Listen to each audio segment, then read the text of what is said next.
خانم پرستو یاری از حوصله‌مندیتان جهان سپاس که منتظر ماندین. تمام کارهایی را که طالبا در افغانستان انجام میتن، محدودیت هایی را که بالای زنان وضع کردن، مردمی را که سرکوب میکنن و در ولایت های مختلف حتی کرامت انسانی را زیر سوال بردن. ولی زنای افغانستان در این 3 سال همیشه دادخواهی کردند که این اعمال طالبان تبعیض جنسیتی علیه زنان است. من میخوایم بفهمم که آیا واقعا اعمال طالبان، رفتار طالبان در مقابل زنان افغانستان به خصوص تبعیض جنسیتی شمرده میشه به نظرتان؟ اگر بله، چرا تا حال این دادخواهی ها نتیجه نداده و جامعه بین المللی چرا هنوز از زنان افغانستان دفاع نکردند و آپاراتاید جنسیتی چرا تا هنوز هم به رسمیت شناخته نشده؟ تشکر نظیفه جان. در قسمت تبعیض جنسیتی بدون شک ما هیچ وقت انکار کرده نمیتونیم، بلکه بر اساس اسناد، شواهد و مدارک اثباتیه از دیدگاه حقوقی ما میتونیم بگوییم که آپارتاید جنسیتی در افغانستان جریان داره. یک، و این آپارتاید جنسیتی تا حال این که چرا دنیا اقدام نکرده و چندین کشوری که اقدام کردن در محکمه ICC مراجعه کردن و اینا شکایت خود ثبت کردن که در افغانستان آپارتاید جنسیتی جریان داره. ببینین، اگر ما منتظری باشیم که در یک شبه اتفاق بیفته، دادخواهی حقوقی و مسائل به رسمیت شناختن آپارتاید جنسیتی بعضی مسائل حقوقی را داره که ایجاب میکنه تا محکمه ICC و همچنان چندین کشور دیگه نیز شکایت بکنن یا شکایتی که در محکمه ICC شده با ای بپیوندن. و در قدم نخست باید آپارتاید جنسیتی جرمزدایی شود و بعداً مراحل قانونی و بر اساس قواعد بین المللی که پیش میره زمانگیر است. من مطمئن هستم که زنان افغانستان به این دسترسی پیدا میکنن تا ای که جنایاتی که در حقشان تحت سیطره گروه تاریکندهش در افغانستان صورت میگیره، ایره در محکمه ICC به عنوان آپارتاید جنسیتی ثبت خواد کردن و این دادخواهی که هیچ خستگی نداره و در یک شب منتظر نتیجه نیستن و به خاطر رسیدن به نتیجه دادخواهی زنان افغانستان راه طولانی را در پیش داره. موضوع مهمی دیگه ای است که از این تریبیون بیاین صدا کنیم که سر مردای افغانستان بیاین در کنار زنان افغانستان بیستن.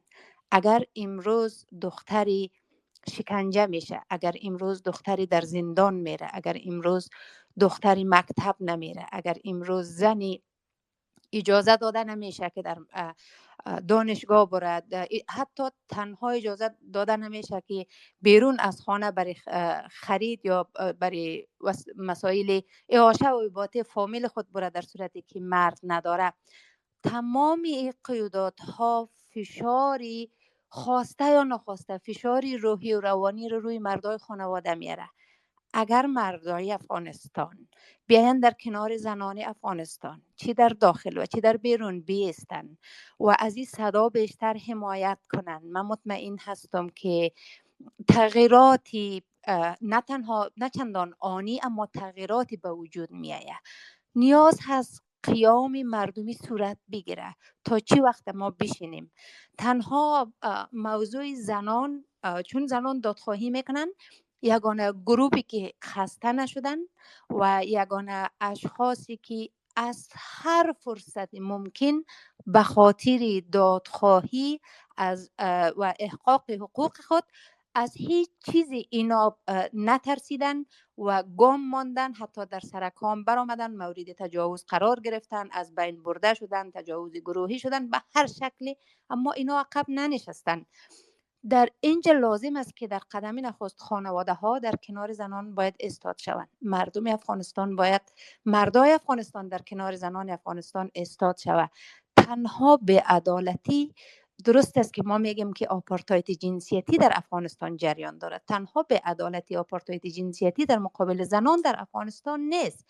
ببینین گروه های قومی سرکوب میشه، بچه های افغانستان از مکاتب کشیده میشه، در مدارس برده میشه، شستشوی مغزی داده میشه بر از اینا که برای فردای افغانستان خطرناکتر است.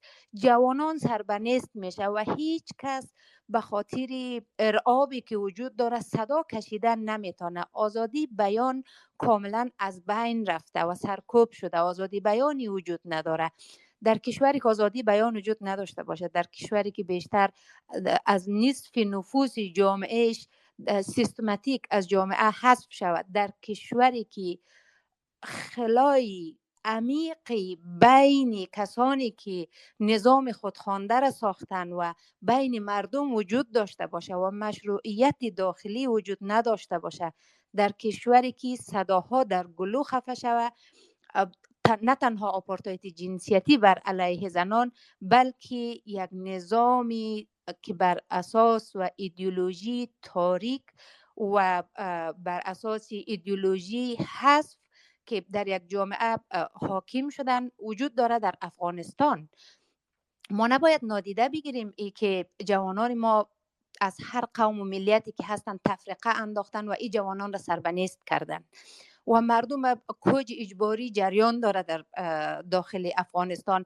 انواع و اقسام نقض گسترده حقوق بشری در افغانستان جریان داره.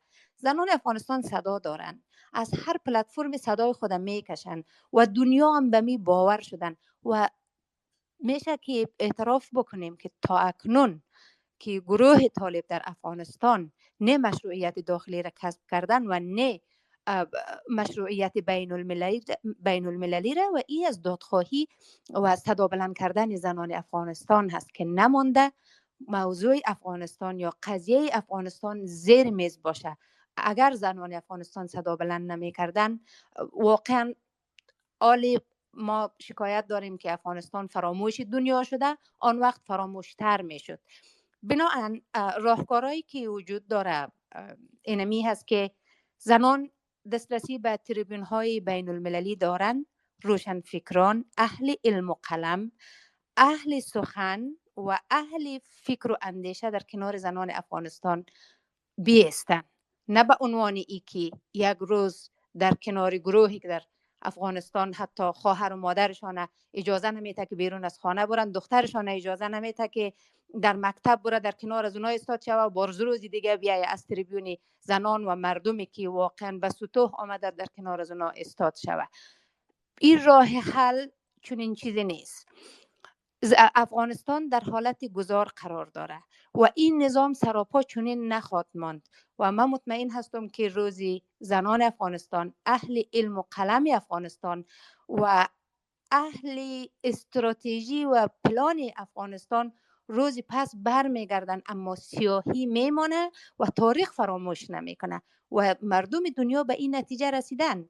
اگر بعضی کشورها به خاطر منافعشان اقدام نمیکنن یا بعضی کشورهای منطقه و فرامنطقه دارن حمایت های مستقیم و غیر مستقیم از گروهی که در افغانستان حاکم است طالبان اعلان میکنه، این بر اساس منفعت دو روزه ایشان است. من مطمئن هستم که بر اساس منفعت خودشان هست و گروهی که طالب در افغانستان نه تنها که زنان را در اجازه نمیتن که در درس و تعلیم دسترسی داشته باشه، مکاتب به مدارس تبدیل کردن به دلیل ای که اینا از آگاهی میترسن.